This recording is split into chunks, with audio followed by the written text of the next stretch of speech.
내가 진보적인 사상을 가지고 있을지라도 보수 쪽 유튜버들의 말을 들어보면 어때요?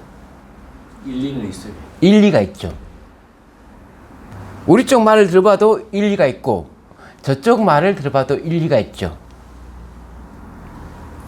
근데 일리가 있는 것을 진리라고 생각해버리면 그게 위험하다는 거예요. 욥기 1장 8절로 12절 말씀. 여호와께서 사탄에게 이르시되 네가 내 종 욥을 주의하여 보았느냐? 그와 같이 온전하고 정직하여 하나님을 경외하며 악에서 떠난 자는 세상에 없느니라. 사탄이 여호와께 대답하여 이르되 욥이 어찌 까닭 없이 하나님을 경외하리까? 주께서 그와 그의 집과 그의 모든 소유물을 울타리로 두르심 때문이 아니니까. 주께서 그의 손으로 하는 발을 복되게 하사 그의 소유물이 땅에 넘치게 하셨음이다. 이제 주의 손을 펴서 그의 모든 소유물을 치소서. 그리하시면 틀림없이 주를 향하여 욕하지 않겠나이까? 자, 사탄의 말은 일리가 있습니까? 없습니까? 일리가 있습니다. 일리가 차고 넘치죠. 그럼 사탄의 말은 진리입니까? 아니죠. 과학의 말은 일리가 있습니까? 예. 일리가 있어요. 일리가 있습니다. 그럼 일리가 있기 때문에 진리입니까? 성경 말씀과 일치되는 범위 내에서만 진리죠. 성경 말씀에서 벗어나는 순간 아무리 일리가 있어도 그건 오류입니다.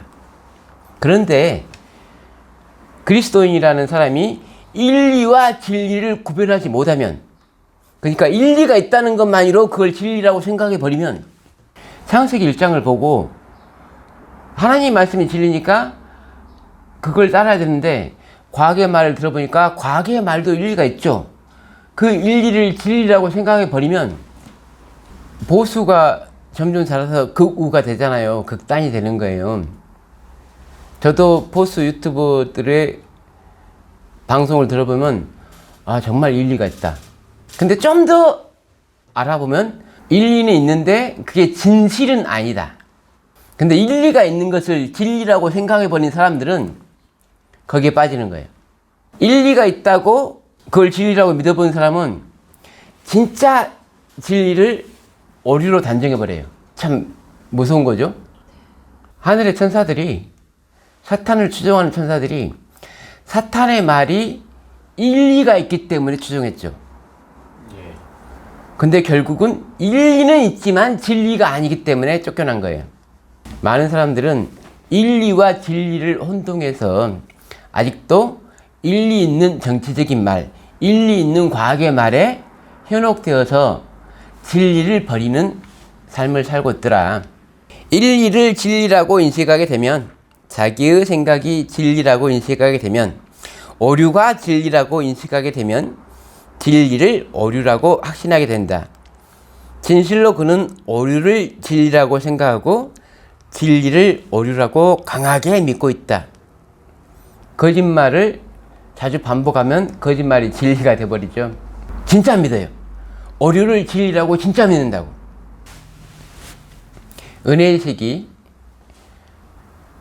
은혜의 시기를 시간으로 인식하는 사람들이 많아요. 우리가 3년의 은혜의 시기가 있습니다. 또는 100년의 은혜의 시기가 있습니다. 노아 시대 사람들에게 120년의 은혜의 시기를 줬는데 이걸 시간으로 인식하면 내가 119년 동안은 그냥 방탕하며 놀다가 마지막 1년 동안에 열심히 해서, 열심히 회개해서 방주를 타야지 라고 잘못 생각할 수도 있다는 거죠. 은혜의 시기는 기회를 말하는 거예요. 기회.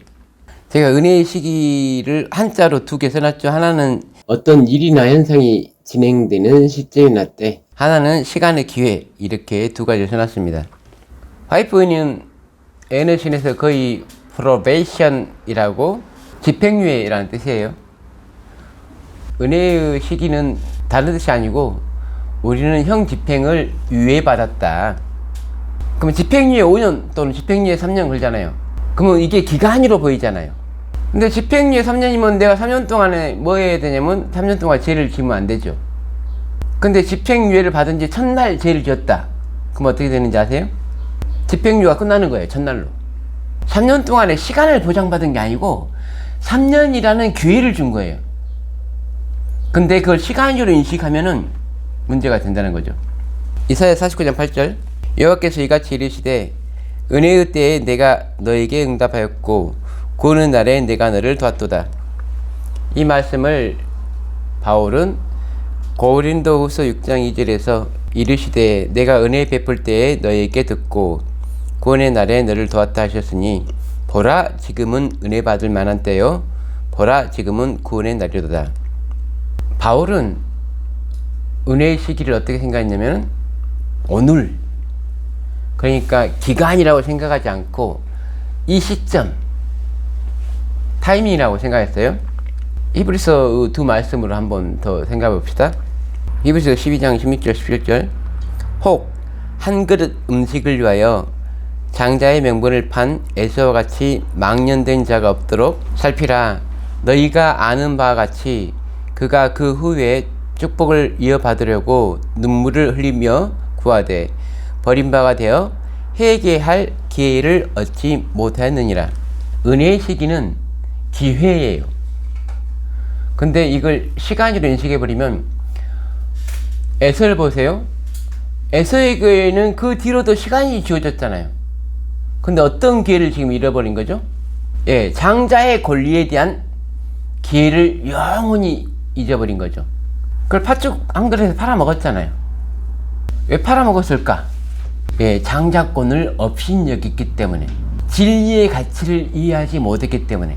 히브리 3장 13절 오직 오늘이라 일컫는 동안에 매일 피차 고민하여 너희 중에 누구든지 제 의욕으로 완고하게 되지 않도록 하라. 히브리서 기자가 언급하는 은혜의 시기는 오늘뿐이에요. 오늘이라는 시간에, 오늘이라는 기회에 내가 회개하지 않으면 나에게는 회개할 기회가 없다. 이게 은혜의 시기예요. 그런데 사람들은 이렇게 말하죠. 은혜의 시기가 다 끝나갑니다. 예수님이 곧 오십니다. 이건 시간으로 인식하는 거예요. 예수님이 1년 후에 오십니다. 그럼 난 1년 동안 죄를 지을 수 있다는 거죠. 시간으로 인식하면 그렇게 된다고요. 이걸 기회라고 인식한 사람은 그럴 수가 없어요. 내가 지금 회개하지 않으면 난 영원히 회개 못해요. 이게 기회예요. 미련한 천에게 몇 번의 기회를 줬죠? 5번의 기회를 줬습니다. 네, 5번의 시간을 준 게 아니고 5번의 기회를 줬어요. 5번을 줬다는 건 무슨 뜻이에요? 우리가 성경에서 완전수 하는데 7은 왜 안전수입니까? 하나님의 창조의 창조주일이 7일이니까 안전수예요. 5는 왜 안전수입니까? 손가락이 몇 개예요? 5개입니다. 그래서 안전수예요. 내가 너한테 기회를 줄게. 1번, 2번, 3번, 4번, 5번. 손가락 5개잖아요.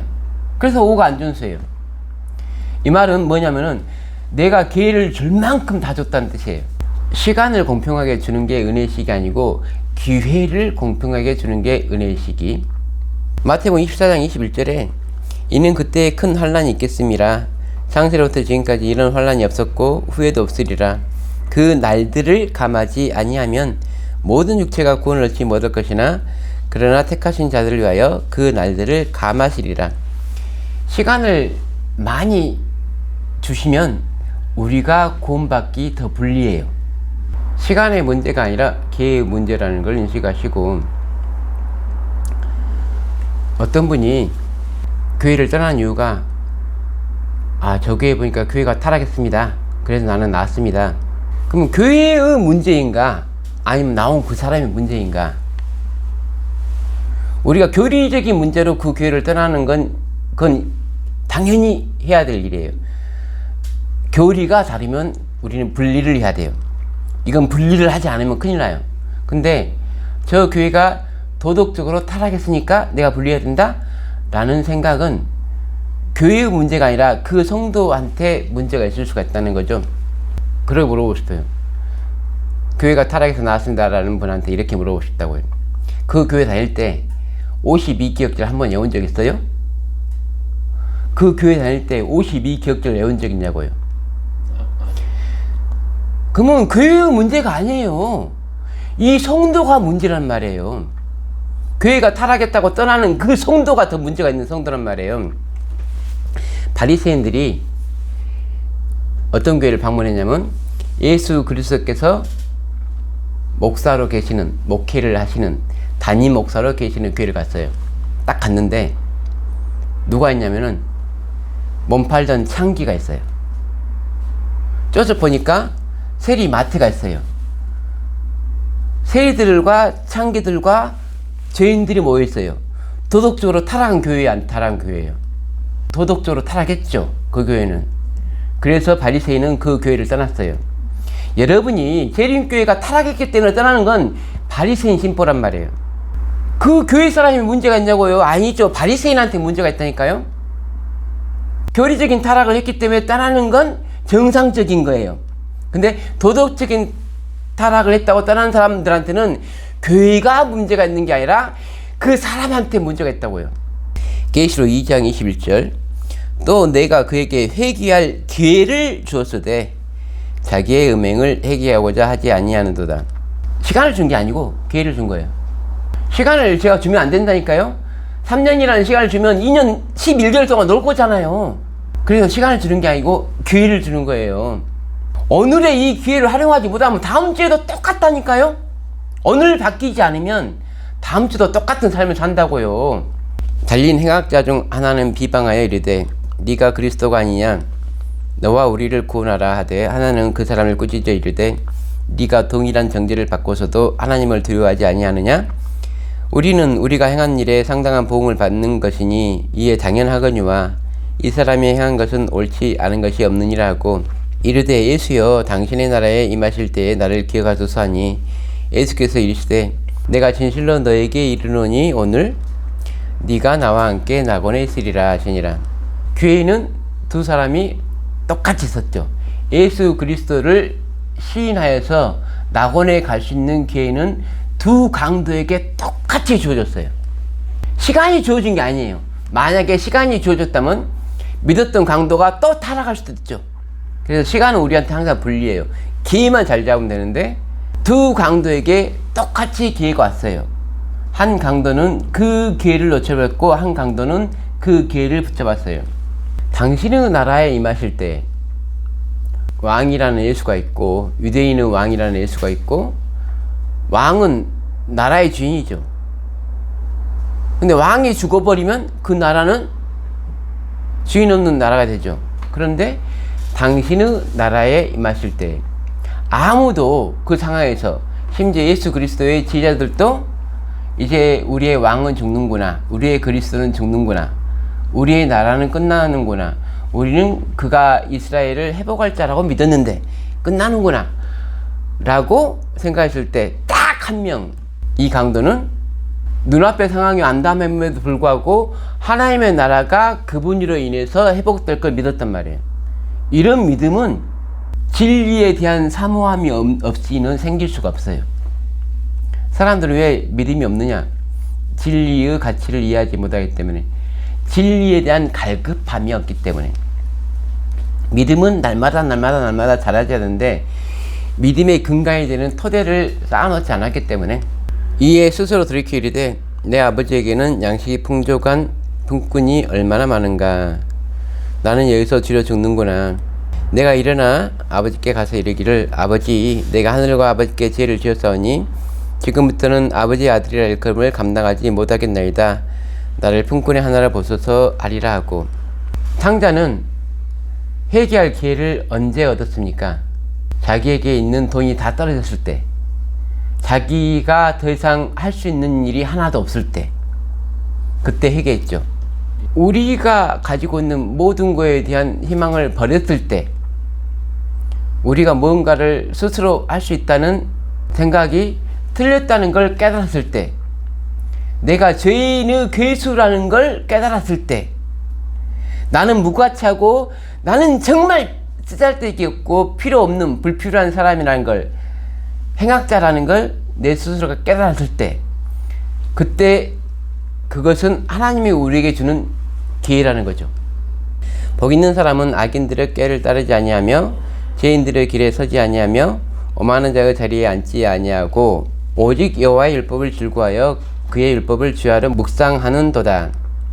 여기서 원문에 빠진 하나의 접속사는 키라는 접속사고, 키는 인과관계를 설명해줘요. 악인의 꾀를 안 따르고 죄인의 길에 안 서고 오만한 자의 자리에 안 앉는 이유가 뭐냐? 이 사람들은 왜 안쪽으로 안 치우칠까요? 이유가 뭡니까? 그 이유가 뭐냐면, 왜냐하면 오직 여호와의 율법을 즐거워하여 그의 율법을 주야로 묵상하기 때문에, 내가 하나님의 말씀을 막 묵상하다 보니까 죄인들의 길에 설 시간이 없는 거예요. 악인들의 꾀를 따를 시간이 없는 거야. 나는 주야로 하나님의 법을 묵상해야 되니까. 나는 주야로 성경을 연구하고 있기 때문에 오만한 자들의 자리에 앉을 시간이 없는 거예요. 여러분, 제가 주야의 뜻을 한번 말씀드렸죠. 주야의 뜻을. 주야는 뭐예요? 히브리인에게 있어서 주야는, 히브리인들의 개념의 주야는 한국 사람에게 어떤 뜻이 있냐고요. 히브리인에게 있어서 낮은 일하는 시간이고 밤은 일을 안 하는 시간이에요. 낮이 12시가 아니냐, 밤이 오리니 그때는 아무 일도 못한다고 예수님이 말했잖아요. 근데 주야는 그건 뭐겠냐고요. 원래 낮에만 일하고 밤에는 일을 못하는데 주야라는 표현은 밤이 낮과 낮을 연결해 주는 게 됐잖아요. 그래서 중단 없는 2300주야까지니, 그 말은 뭐냐면 중단 없는 2300일을 말하는 거예요. 일주일에 내가 3일 일해요. 그럼 3일 일하면은 월요일, 수요일, 금요일 일하는 것도 3일 일하는 거잖아요. 내가 밤낮 3일을 일해요. 그러면은 화수목으로 연결이 돼 있거나 수목금으로 연결이 되었어야지 밤낮 3일. 히브리인들의 표현 방식으로 밤낮 3일이라는 것은 만 24시간이 밤낮이 아니고 그 다음날과 연계가 돼 있어야 된다고. 연결이 돼 있는 중단 없는 3일을 밤낮 3일이라 한다고요. 근데 왜 여러분이 몇 번을 듣고도 잊어버린지 아세요? 첫 번째는 그것이 원래부터 안 궁금했어. 사람이 궁금했는데 뭘 들으면 귀에 번쩍 들어오는데 원래 나는 그거에 관심이 없어. 원래 궁금하지도 않았는데 제가 설명을 해줘요. 궁금하지 않은 건데 내가 왜 받아들여? 왜 사람들이 진리를 이해 못하는지 아세요? 성화의 기별을 들으면 사람이 뒤로 자빠지고 탐복을 해야지 정상이란 말이에요. 원래 내가 그거 궁금하지도 않았는데 왜 깨달아야 돼? 그 말이에요. 진리를 궁금해야지 내가 성경을 열고 연구하잖아요. 안 궁금해.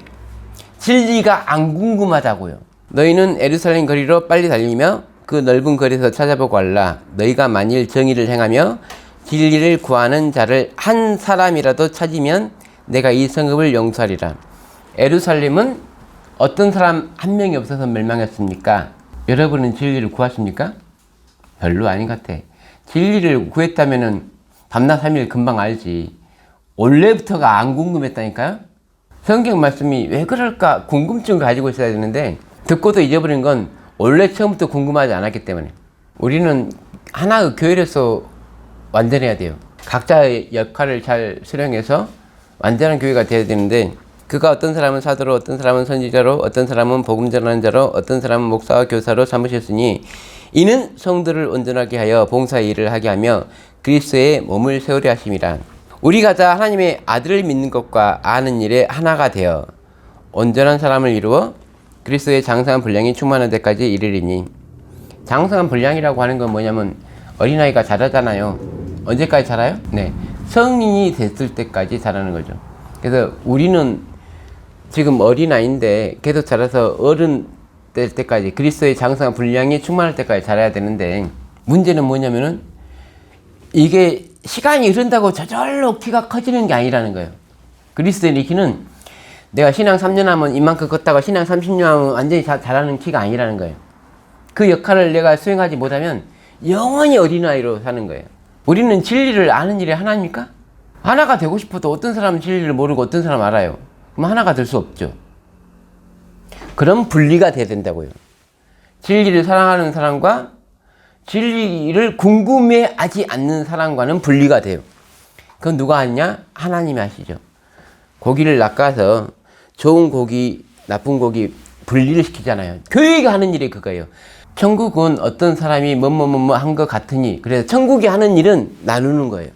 교회가 하는 일이 나누는 거라고. 나를 지키는 유일한 수단 율법인데 내가 율법을 주 위하로 연구하지 않으면 아무리 내가 진리를 사랑한다고 공언을 할 수 있을지라도 결론은 그렇게 안 된다고요. 결국은 나는 오류의 종이 된다고요. 이 시대에 미련하고 선지자들이 말한 모든 것을 마음에 더디 믿는 자들이여 그리스도가 이런 고난을 받고 자기 영광에 들어가야 할 것이 아니냐 하시고 이에 모세가 모든 선지자의 글로 시작하여 모든 성경에 쓴 바 자기에 관한 것을 자세히 설명하시니라. 그들이 서로 말하되 길에서 우리에게 말씀하시고 우리에게 성경을 풀어주실 때에 우리 속에서 마음이 뜨겁지 아니하더냐 하고 이에 그들의 마음을 열어 성경을 깨닫게 하시고 3년 동안 제자들 가르쳤는데 제자들이 다 못 깨달았죠. 3년 동안 가르치고 어떤 거는 몇 번을 가르치고 해도 몰라. 왜 몰라요? 미련하니까. 누가 미련하다고요? 제자들이. 예수님이 선택한 제자들이 이렇게 미련해. 늦게 깨달아. 그래서 예수님이 또 한 번 기회를 주는 거예요. 제자들한테. 미련하고 선지자들의 말을 더디 믿는 자들이여 하면서 또 성경을 열어서 알려주는 거예요. 그러니까 갑자기 제자들의 가슴이 뜨거워지는 거예요.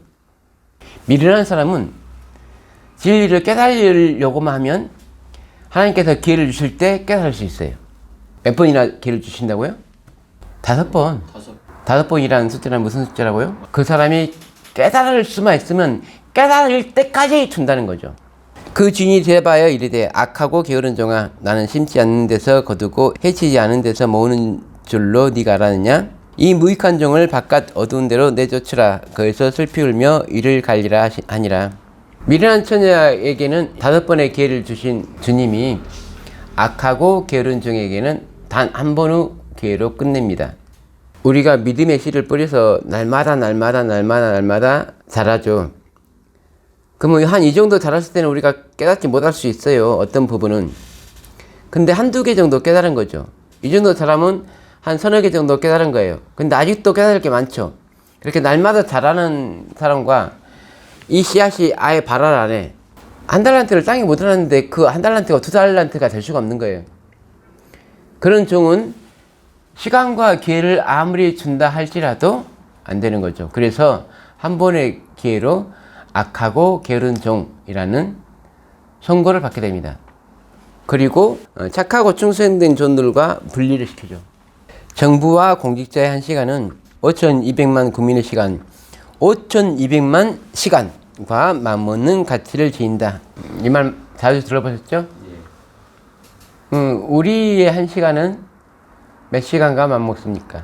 14만 4천 시간과 맞먹습니다. 내가 쓰는 한 시간은 14만 4천 시간과 맞먹습니다. 더 나아가서 14만 4천이 생기지 않으면 허다한 무리가 구원을 못 받으니까 우리가 쓰는 한 시간은 영원하고 무한한 가치가 있는 한 시간이에요. 우리가 만약 한 시간을 낭비한다, 그 말은 영원한 시간을 낭비하고 있다고요.